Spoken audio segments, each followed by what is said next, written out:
السلام علیکم دوستو۔ جنرل ایوب خان اپنی آپ بیتی فرینڈز نوٹ ماسٹرز میں لکھتے ہیں کہ میں 5 اکتوبر کو کراچی پہنچا اور سیدھا جنرل اسکندر مرزا سے ملنے گیا۔ وہ لان میں بیٹھے ہوئے تھے۔ میں نے پوچھا، کیا آپ نے اچھی طرح سوچ بچار کر لیا ہے سر؟ ہاں۔ میں نے پھر پوچھا، کیا اس کے سوا کوئی اور چارہ نہیں؟ نہیں، اس کے سوا کوئی اور چارہ نہیں۔ میں نے سوچا کہ کتنی بدقسمتی کی بات ہے کہ حالات ایسے موڑ تک پہنچ گئے ہیں کہ یہ سخت قدم اٹھانا پڑ رہا ہے، لیکن اس سے کوئی مفر نہیں تھا۔ یہ ملک بچانے کی آخری کوشش تھی۔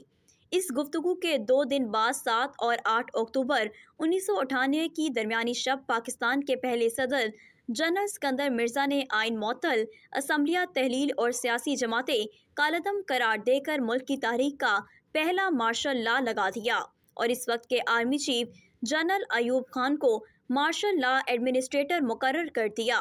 چونکہ یہ پہلی کوشش تھی، اس لیے اولین مارشل لا میں میرے عزیز ہم وطنوں وغیرہ کے عنوان سے ریڈیو پر کوئی تقریر نہیں ہوئی۔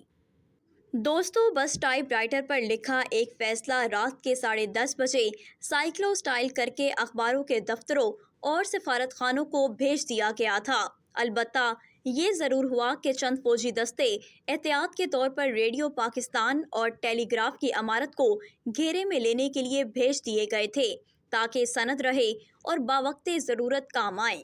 دوستو، مبصرین کی اکثریت کے مطابق یہی وہ ناگزیر فیصلہ تھا جس نے ملک پر ایسی سیاہ رات طاری کر دی جس کے کالے بادل آج بھی پوری طرح سے نہیں چھٹ پائے ہیں۔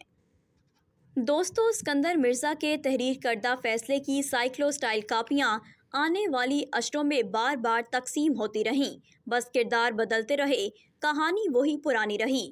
مثال کے طور پر دیکھیے کہ اس رات تقسیم ہونے والے فیصلے میں رقم تھا۔ میں پچھلے 2 سال سے شاید تشویش کے عالم میں دیکھ رہا ہوں کہ ملک میں طاقت کی بے رحم رسہ کشی جاری ہے۔ بدعنوانی اور ہمارے محب وطن، سادہ، محنتی اور ایماندار عوام کے استحصال کا بازار گرم ہے، رکھ رکھاؤ کا فقدان ہے اور اسلام کو سیاسی مقاصد کے لیے اعلیٰ کار بنا دیا گیا ہے۔ دوستو، سیاسی جماعتوں کی ذہنیت اس درجہ گر چکی ہے کہ مجھے یقین نہیں رہا کہ انتخابات سے موجودہ داخلی انتشار بہتر ہوگا اور ہم ایسی مستحکم حکومت بنا پائیں گے جو ہمیں آج درپیش لاتعداد اور پیچیدہ مسائل حل کر سکے گی۔ دوستو، انہوں نے کہا کہ ہمارے لیے چاند سے نئے لوگ نہیں آئیں گے، یہی لوگ جنہوں نے پاکستان کو تباہی کے دہانے تک پہنچا دیا ہے، اپنے مقاصد کے لیے انتخابات میں بھی دھاندلی سے باز نہیں آئیں گے۔ یہ لوگ واپس آ کر بھی وہی ہتھ کنڈے استعمال کریں گے جنہیں استعمال کر کے انہوں نے جمہوریت کو مذاق بنا کر رکھ دیا ہے۔ آپ نے دیکھا ہوگا کہ بعد میں آنے والے مارشل لاز میں بھی یہی سکرپٹ سرکا ہو کر استعمال ہوتا رہا۔ دوستو، اسکندر مرزا کے بقول جمہوریت مذاق بن کر رہ گئی ہے، لیکن اصل مذاق یہ تھا کہ جب یہ مارشل لا لگا، اس کے 3 ماہ بعد انتخابات طے تھے۔ بظاہر ایسا لگ رہا تھا کہ اس وقت کے وزیراعظم ملک فیروز خان نون کا حکومتی اتحاد جیت جائے گا، اور یہ بھی نظر آ رہا تھا کہ شاید اس کے کمری نہیں بلکہ زمینی ارکان صدر اسکندر مرزا کو دوبارہ صدر منتخب نہ کریں۔ تو دوستو، صدر مملکت کو عافیت اسی میں دکھائی دی کہ جمہوریت ہی کو راکٹ میں بٹھا کر خلا میں روانہ کر دیا گیا۔ اس کی تائید بیرونی ذرائع سے بھی ہوتی ہے۔ مارشل لا کے نفاذ سے کچھ ہی عرصہ قبل برطانوی ہائی کمشنر سر الیگزینڈر سائمن نے اپنی حکومت کو جو خفیہ مراسلہ بھیجا، اس میں بھی درج تھا کہ صدر پاکستان نے انہیں بتایا ہے کہ اگر انتخابات کے بعد تشکیل پانے والی حکومت میں ناپسندیدہ عناصر موجود ہوئے تو وہ مداخلت کریں گے۔ سر الیگزینڈر نے اسی مراسلے میں لکھا تھا کہ ناپسندیدہ عناصر سے مراد وہ ارکان اسمبلی ہیں جو اسکندر مرزا کو دوبارہ صدر بنانے کے لیے ووٹ نہ دیں گے۔ دوستو، اسکندر مرزا کو جمہوریت اور آئین کا کس قدر پاس تھا، اس کی ایک مثال ان کے سیکرٹری قدرت اللہ شہاب کی زبانی مل جاتی ہے۔ شہاب اپنی آپ بیتی شہاب نامہ میں لکھتے ہیں کہ 22 ستمبر 1958 کو صدر پاکستان اسکندر مرزا نے انہیں بلایا۔ ان کے ہاتھ میں پاکستان کے آئین کی ایک جلد موجود تھی۔ انہوں نے اس کتاب کی طرف اشارہ کر کے کہا کہ تم نے اس ٹریش کو پڑھا ہے جس آئین کے تحت حلف اٹھا کر وہ کرسی صدارت پر براجمان تھے، اس کے منہ کے متعلق ان کی زبان سے کچرا کوڑا کا لفظ سن کر میرا منہ کھلے کا کھلا رہ گیا۔ 23 مارچ 1956 کو منظور ہونے والے جس آئین کو مرزا صاحب نے کوڑا قرار دیا تھا، وہی آئین پاکستان کی دستور اسمبلی نے انہی کی ولولہ انگیز قیادت میں تیار کیا تھا۔ اس آئین کے تحت پاکستان برطانیہ عظمیٰ کے چنگل سے نکل کر ایک خود مختار ملک کی حیثیت سے ابھرتا تھا، اور اسی آئین نے پاکستان کو اسلامی جمہوریت قرار دیا تھا۔ دوستو، لیکن مسئلہ یہ تھا کہ اس آئین کے تحت صدر کا عہدہ وزیر اعظم سے برتر قرار دیا گیا تھا۔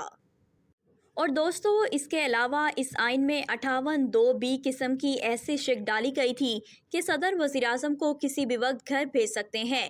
انہوں نے جن وزیر اعظم کا شکار کیا، ان کی فہرست کچھ یوں ہے: محمد علی بوگرا، ان سے استعفیٰ آئین منظور ہونے سے پہلے لیا گیا تھا۔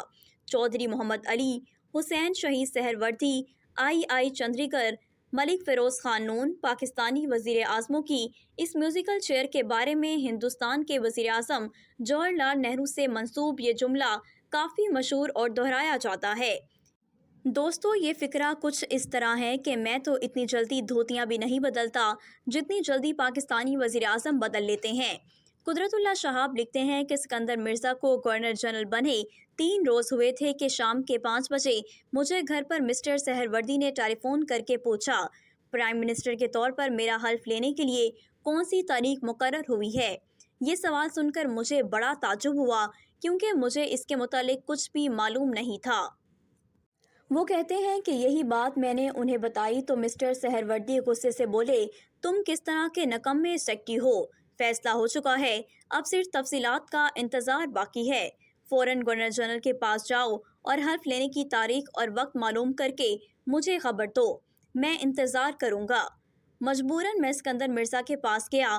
وہ اپنے چند دوستوں کے ساتھ برج کھیل رہے تھے۔ وہ بتاتے ہیں کہ موقع پا کر انہیں کمرے سے باہر لے گیا اور انہیں مسٹر سہروردی والی بات بتائی۔ یہ سن کر وہ خوب ہنسے اور اندر جا کر اپنے دوستوں سے بولے، سہروردی وزیر اعظم کا اور حلف لینے کا وقت پوچھ رہا ہے۔ اس پر سب نے تاش کے پتے زور زور سے میز پر مارے اور بڑے اونچے فرمائشی کہکے بلند کیے۔ اس کے بعد گورنر جنرل نے مجھ سے کہا کہ میری طرف سے تمہیں اجازت ہے کہ تم سہروردی کو بتا دو کہ حلف برداری کی تقریب پرسوں منعقد ہو جائے گی۔ اور انہوں نے مجھ سے یہ بھی کہا کہ چودھری محمد علی وزیر اعظم کا حلف اٹھائیں گے۔ وہاں سے میں سیدھا مسٹر سہروردی کے ہاں پہنچا اور ان کو یہ خبر سنائی۔ ایسا دکھائی دیتا تھا کہ ان کے ساتھ کچھ وعدے اور عید ہو چکے ہیں۔ وہ بتاتے ہیں کہ اس نئی صورتحال پر انہوں نے بس اتنا کہا کہ اچھا، پھر وہی محلاتی سازشیں۔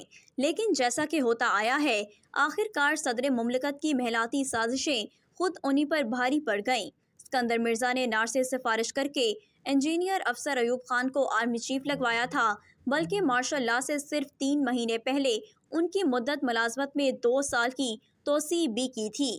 انہی ایوب خان نے مارشل لاء کے 20 دن کے اندر اندر سکندر مرزا کو جہاز میں لدوا کر خلا تو نہیں، البتہ پہلے کوئٹہ اور پھر برطانیہ بھجوا دیا۔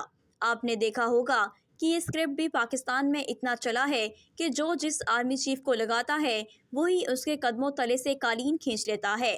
دوستو، تاریخ کا حصہ یہ بھی ہے کہ 7 اکتوبر کو مارشل لاء نافذ کرنے کے بعد سکندر مرزا کو جلد ہی احساس ہو گیا کہ آئین معطل کر کے اور اسمبلی تحلیل کر کے انہوں نے در حقیقت وہی شاخ کاٹ ڈالی ہے جس پر ان کا قیام تھا۔ چنانچہ سکندر مرزا کے 7 اور 27 اکتوبر کے درمیانی 20 دن بڑے مصروف گزرے۔ دوستو، اس کے دوران انہوں نے پہلے تو فوج کے اندر ایوب خان مخالف دھڑوں کو شہ دے کر ایوب خان کا پتہ صاف کرنے کی کوشش کی۔ جب اس میں ناکامی ہوئی تو انہوں نے 24 اکتوبر کو ایوب خان کو چیف مارشل لاء ایڈمنسٹریٹر کے عہدے سے الگ کر کے وزیر اعظم بنا ڈالا۔ لیکن ایوب خان کو برابر سکندر مرزا کی محلاتی سازشوں کی اطلاعات ملتی رہیں۔ ایوب خان نے بھی بھانپ لیا کہ اگر آئین نہیں ہے تو پھر صدر کا عہدہ بھی کیوں؟ آئینی شاخ نہیں تو پھر صدارتی آشیانہ کیسا ہے؟ 27 اکتوبر کی رات جنرل برقی، جنرل اعظم اور جنرل خالد شیخ سکندر مرزا کے گھر پہنچ گئے۔ جب وہ اسکندر مرزا کے گھر پر پہنچے تو ملازموں نے بحتیرہ کہا کہ صاحب اس وقت آرام کر رہے ہیں، لیکن جرنیل اتنی آسانی سے کہاں ٹلتے ہیں۔ انہوں نے سلیپنگ گاؤن ہی میں صدر سے پہلے سے ٹائپ شدہ استعفے پر دستخط لے لیے اور کہا کہ اپنا سامان اٹھا لیں، آپ کو ابھی اس وقت ایوان صدر سے نکلنا ہوگا۔ اسکندر مرزا نے اپنے عہدے کے بارے میں کچھ بحث کرنے کی کوشش کی، لیکن دوستو، بیگم ناہید ایک بار پھر زیادہ معاملہ فہم ثابت ہوئیں اور انہوں نے صرف اتنا پوچھا کہ مگر میری بلیوں کا کیا ہوگا۔ دوستو، اگر ہماری آج کی ویڈیو آپ کو پسند آئی ہے تو ہماری ویڈیو کو لائک کریں، شیئر کریں اور چینل کو سبسکرائب کریں اور بیل آئیکن کو بھی پریس کر دیں تاکہ ہماری ہر نئی آنے والی ویڈیو آپ تک پہنچ سکے۔